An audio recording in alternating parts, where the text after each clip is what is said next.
Hi, let's spend a few minutes reading the Bible. Exodus chapter 1. Israel increases greatly in Egypt.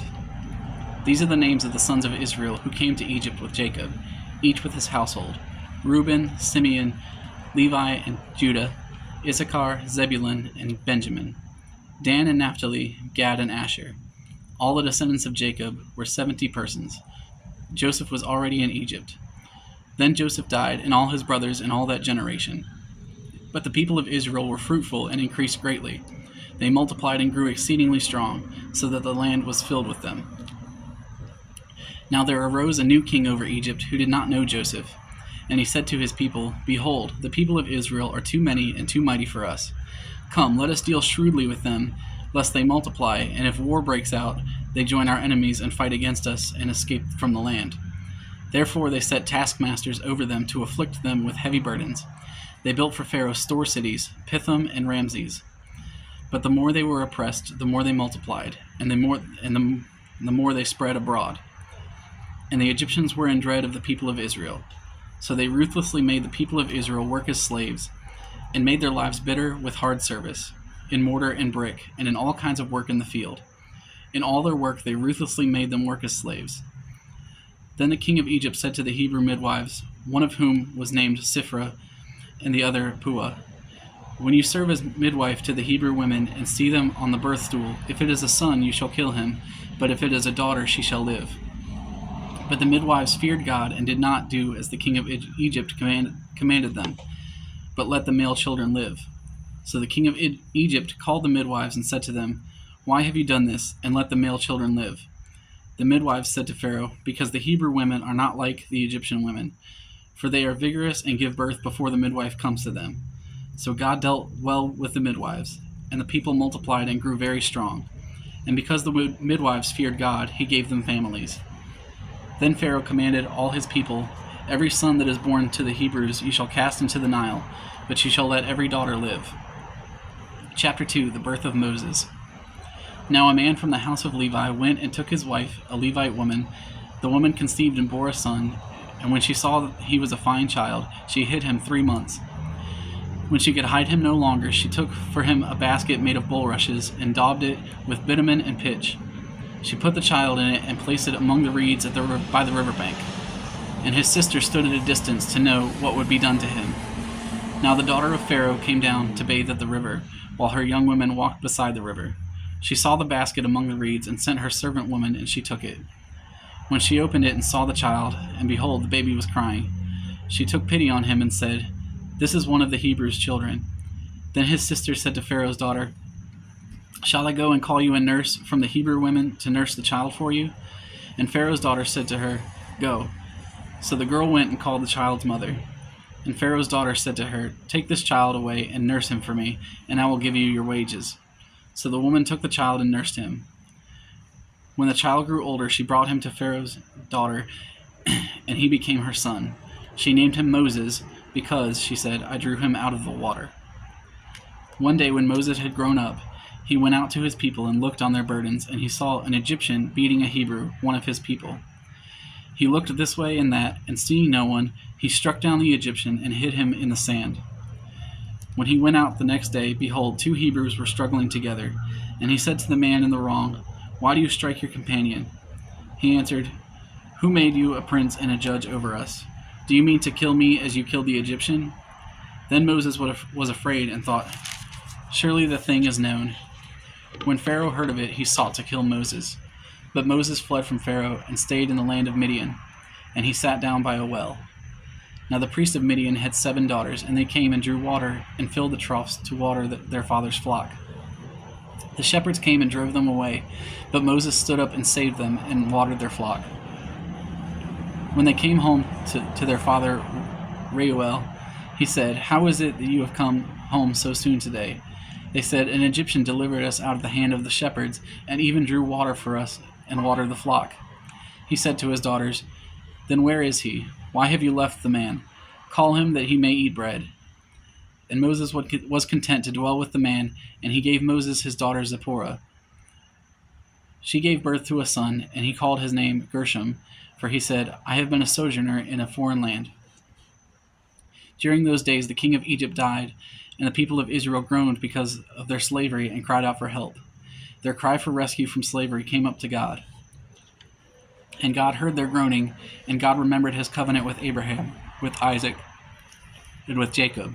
God saw the people of Israel, and God knew. Chapter 3, the burning bush. Now Moses was keeping the flock of his father-in-law Jethro, the priest of Midian, and he led his flock to the west side of the wilderness and came to Horeb, the mountain of God. And the angel of the Lord appeared to him in a flame of fire out of the midst of a bush. He looked, and behold, the bush was burning, yet it was not consumed. And Moses said, I will turn aside to see this great sight, why this bush is not burned. When the Lord saw that he turned aside to see, God called to him out of the bush, Moses, Moses. And he said, Here I am.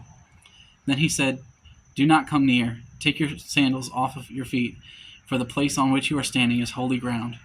And he said, I am the God of your father, the God of Abraham, the God of Isaac, and the God of Jacob. And Moses hid his face, for he was afraid to look at God. Then the Lord said, I have surely seen the affliction of my people who are in Egypt, and have heard their cry because of their taskmasters. I know their sufferings. And I have come down to deliver them out of the hand of the Egyptians, and to bring them up out of the land to a good and broad land, a land flowing with milk and honey, to the place of the Canaanites, the Hittites, the Amorites, the Perizzites, the Hivites, and the Jebusites. And now behold, the cry of the people of Israel has come to me, and I have also seen the oppression with which the Egyptians oppress them. Come, I will send you a Pharaoh, that you may bring my people, the children of Israel, out of Egypt. But Moses said to God, Who am I that I should go to Pharaoh and bring the children of Israel out of Egypt? He said, But I will be with you, and this shall be a sign for you, that I have sent you.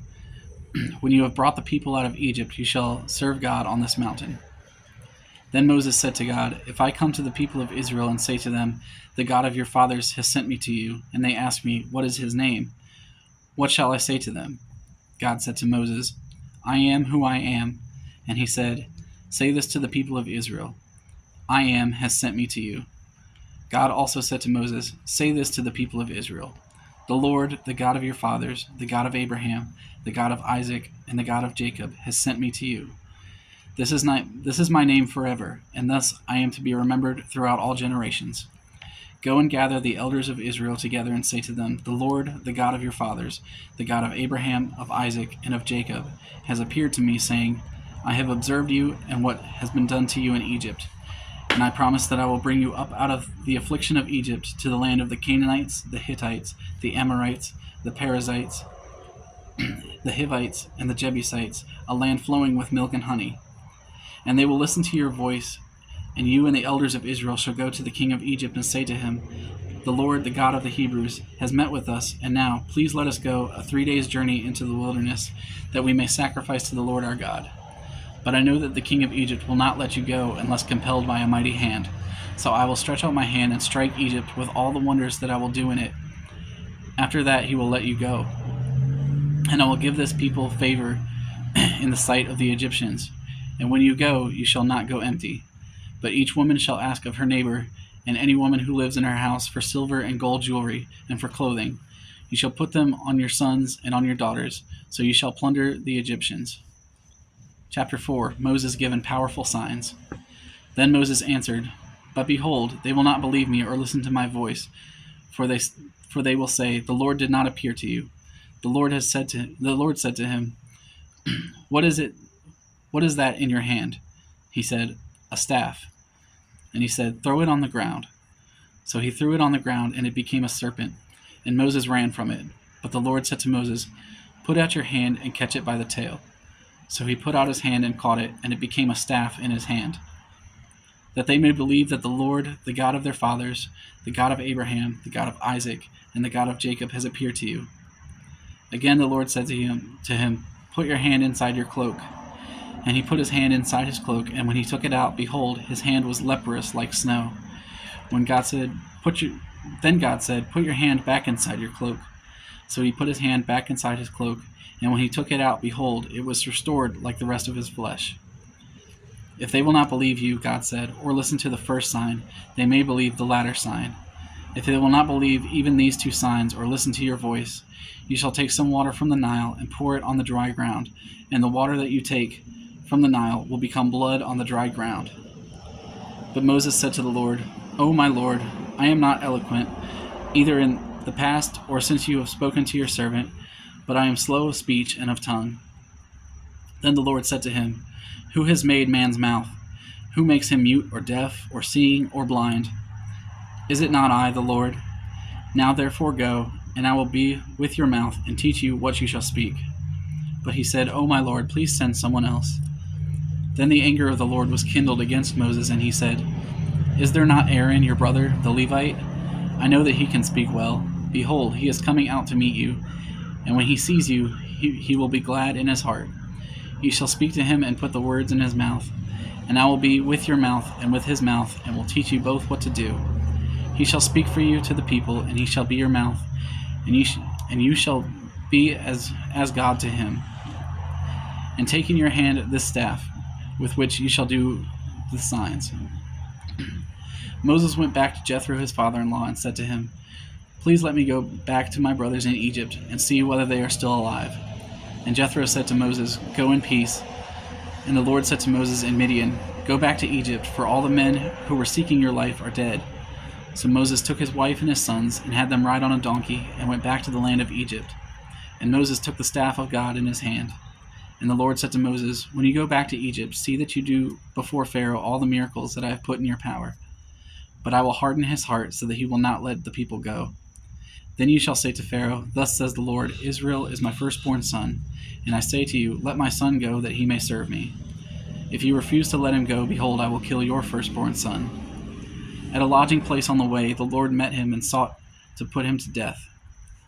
Then Zipporah took a flint and cut off her son's foreskin and touched Moses' feet with it, and said, 'Surely you are a bridegroom of blood to me.'